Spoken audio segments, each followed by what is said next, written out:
ilma warzuqni fahma walhamdulillahi rabbil alamin. Apa kabar anak-anak Ibu? Alhamdulillah. Alhamdulillah sehat ya. Ya, sebelum belajar Ibu mau absen kalian dulu ya. Ahmad Rifaldi. Ya. Ita Izaka. Ibu. Naina Habibah. Oh, Naina sakit ya. Kita doakan ya, mudah-mudahan Naina Habibah lekas sembuh dan dapat kembali belajar seperti biasa. Amin. Ya, silakan kalian cek kebersihannya sekitar kalian, apakah ada sampah. Sepertinya sudah bersih ya. Ya, alhamdulillah kalian semuanya sudah menyadari tentang kebersihan ya, dan semuanya sudah bersih. Kalau sudah bersih, kita bisa melaksanakan pembelajaran dengan nyaman. Sekarang kita bermain dulu ya. Ibu mau tahu nih kalian sudah konsentrasi apa belum? Ya, silakan semuanya berdiri. Ya. Silakan lakukan apa yang Ibu lakukan. Silakan lakukan apa yang Ibu lakukan. Silakan pegang mata kalian. Ya, alhamdulillah semuanya sudah konsentrasi ya. Semua sudah pegang tangan ya. Oke, berarti pembelajaran kita bisa mulai hari ini ya. Ya, silakan untuk kembali. Masih ada yang ingatkah? Apa hukum dari penyelenggaraan jenazah? Saya, Bu. Ya, apa kita izah? Fardu kifayah, Bu. Iya. Sekarang jelaskan apa sih maksud dari fardu kifayah? Fardu kifayah adalah suatu aktivitas dalam Islam yang wajib dilakukan. Tetapi apabila sudah dilakukan oleh sebagian muslim, maka gugurlah kewajiban muslim yang lainnya. Tetapi apabila tidak ada yang melakukannya, maka berdosalah semuanya. Iya, bagus, berarti Ita sudah membaca tadi malam ya tentang materi ini ya. Ya, baik. Ibu yakin ya, kalian semua pasti pernah mendengar yang namanya khutbah, tabligh, dan dakwah. Pernah semuanya ya?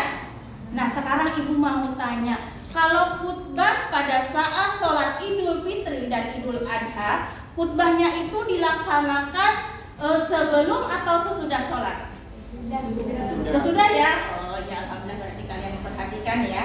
Kemudian untuk yang laki-laki nih terutama Ibu mau tanya, kalau khutbah pada sholat Jumat, khutbahnya itu dilakukan sebelum atau sesudah sholat? Sebelum, Bu. Oh iya, kalau sholat Jumat dilakukan sebelum sholat Jumat ya khutbahnya ya. Ya. Dengan mempelajari materi ini, ya, mudah-mudahan kalian nantinya bisa melakukan dakwah, terutama dakwah terhadap orang-orang terdekat kalian dan orang-orang yang kalian sayangi. Ya. Materi yang akan kita pelajari pada hari ini adalah pelaksanaan khutbah, tabligh, dan dakwah. Adapun tujuan pembelajaran materi ini adalah yang pertama, satu, kalian mampu, ya, kalian mampu menganalisis definisi khutbah, tabligh, dan dakwah. Kemudian yang nomor dua, kalian mampu membandingkan ya, perbedaan antara khutbah, tabligh, dan dakwah. Dan yang ketiga, kalian mampu merangkum ketentuan-ketentuan apa sih yang ada pada khutbah, tabligh, dan dakwah. Ya, sekarang silahkan kalian bagi kelompok ya menjadi 3 kelompok. Yang pertama dipimpin oleh Ahmad Rifaldi, kemudian yang kedua dipimpin oleh Fatimah, ya. Yang ketiga dipimpin oleh Muhammad Chandra. Ya, silahkan kalian kelompokkan. Ya, sekarang silahkan kalian simak ya, kalian amati video yang akan Ibu tayangkan. Kemudian untuk menambah sumber belajar kalian, nanti juga silahkan kalian membuka buku paket, buku referensi, bahkan silahkan nanti kalian mencari di internet ya. Pada dasarnya, setiap individu muslim diperintahkan untuk melaksanakan dakwah Islam sesuai dengan kadar imannya. Sebagai seorang peserta didik yang beragama Islam, kita juga mempunyai kewajiban untuk melakukan itu. Pengertian khutbah, tabligh, dan dakwah hampir sama, yakni menyampaikan pesan kepada orang lain. Khutbah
ditanyakan? Saya Bu, izin bertanya, Ya silakan Fatimah.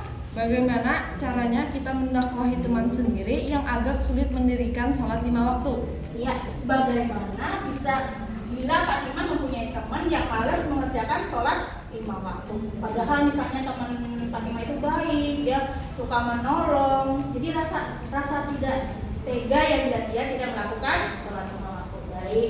Cara berdakwah Fatimah, cara dakwah bisa dengan perbuatan ya. Jadi caranya sekarang kan kita sekolah full day ya. Jadi melaksanakan sholat 5 zuhur pasti di sekolah. Nah, pada saat azan berkumandang, waktu sholat zuhur datang, silahkan Fatimah mengajak teman Fatimah tersebut, yuk kita sholat yuk. Dibawahi ya, dengan cara dibawahi. Seperti itu nampak? Ya, sudah jelas? Ada lagi yang ditanyakan? Tidak ada. Ya baik, kalau tidak ada, silahkan kalian mulai untuk diskusi kelompoknya. Silahkan kalian kerjakan materi yang diberikan tadi, yang harus diskusikan tadi. Ibu beri waktu 15 menit. Ya, silahkan.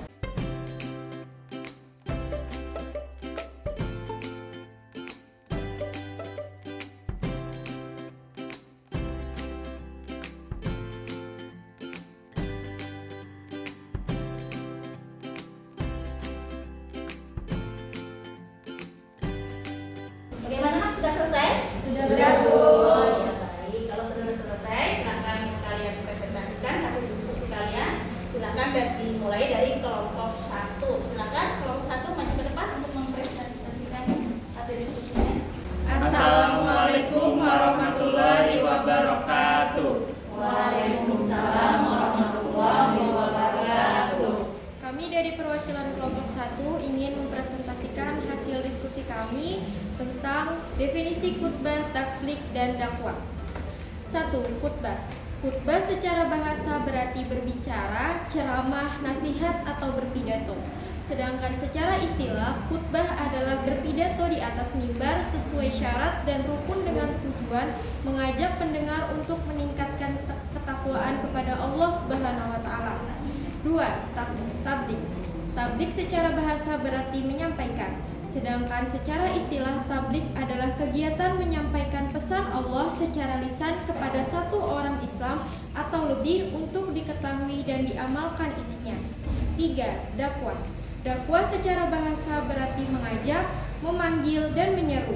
Sedangkan menurut istilah, dakwah adalah kegiatan mengajak orang lain ke jalan yang benar sesuai Al-Quran dan hadis untuk mencapai kebahagiaan dunia dan akhirat. Dakwah bisa dilakukan secara lisan atau perbuatan. Sekian dari kelompok kami.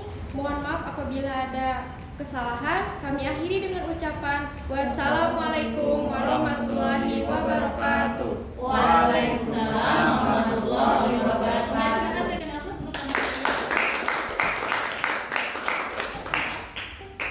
Ya, sekarang silakan kelompok berikutnya yaitu kelompok 2. Silakan untuk presentasi dengan kelas. Assalamualaikum warahmatullahi wabarakatuh. Waalaikumsalam warahmatullahi wabarakatuh.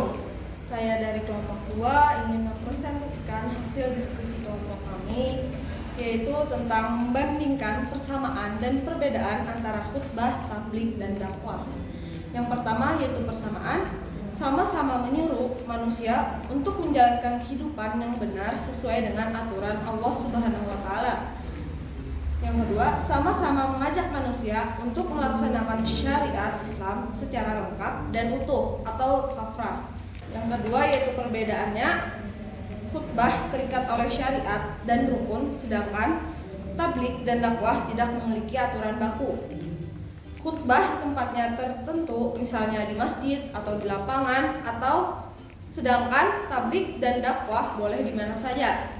Sekian dari kelompok kami. Apakah ada pertanyaan? Apakah boleh seorang perempuan melakukan dakwah? Baik, saya izin menjawab. Jadi pertanyaan tadi, apakah boleh seorang perempuan melakukan dakwah? Berdasarkan perbedaan antara khutbah, tabligh, dan dakwah, perempuan boleh melakukan tabligh dan dakwah. Yang tidak boleh hanya khutbah saja, karena khutbah hanya dilakukan oleh laki-laki, sedangkan tabligh dan dakwah bisa dilakukan oleh laki-laki dan perempuan. Sekian, terima kasih, semoga bisa menjawab. Sekian dari kelompok kami. Mohon maaf apabila ada kesalahan ataupun kekurangan. Wassalamualaikum warahmatullahi wabarakatuh. Waalaikumsalam warahmatullahi wabarakatuh. Berikan aplaus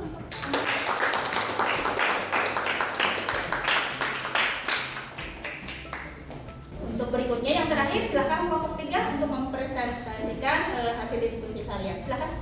Assalamualaikum warahmatullahi wabarakatuh. Waalaikumsalam warahmatullahi wabarakatuh. Perkenalkan, kami dari kelompok 3. Di sini kami akan menyampaikan tentang ketentuan khutbah, tabligh, dan dakwah.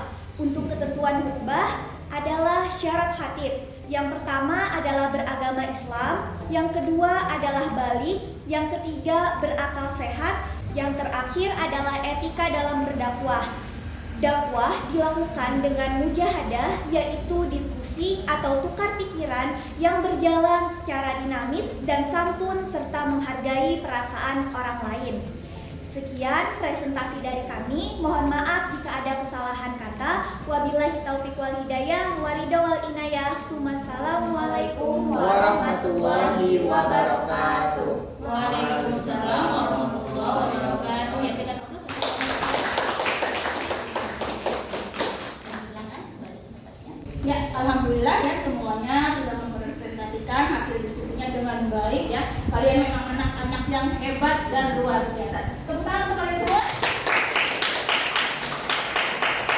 Ya, sekarang adakah yang bisa menyimpulkan dari semua diskusi kalian tadi? Saya, Bu. Ya, silakan Adi. Jadi pada dasarnya pengertian khutbah, tabligh, dan dakwah itu adalah sama, yaitu menyampaikan pesan dari Allah Subhanahu wa taala dan mengajak umat manusia untuk menjalani kehidupan yang baik dan benar sesuai dengan aturan dan perintah dari Allah Subhanahu wa taala. Namun, kalau khutbah hanya terkait pada syarat dan rukun dan hanya dilakukan pada mimbar serta hanya boleh dilakukan oleh laki-laki saja. Sedangkan untuk dakwah dan tabligh boleh dilakukan oleh siapapun itu, baik laki-laki maupun perempuan.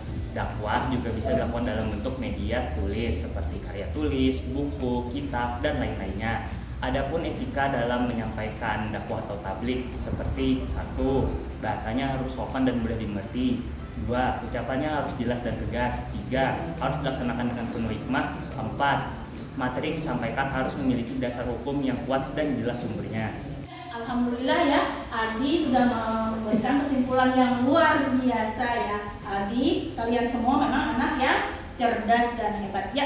Karena kalian sepertinya sudah memahami ya, Ibu akan memberikan tes. Silakan ditutup dulu buku paketnya. Silakan kalian jawab ya soal yang akan diberikan. Ya, silakan.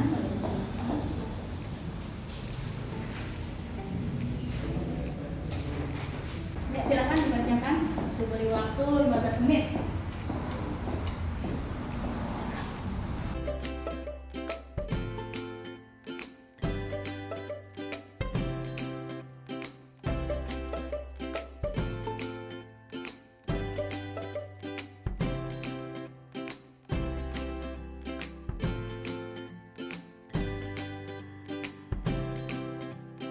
Sudah selesai semua nak? Sudah. Ya, kalau sudah silakan dikumpul pemuda. Silakan.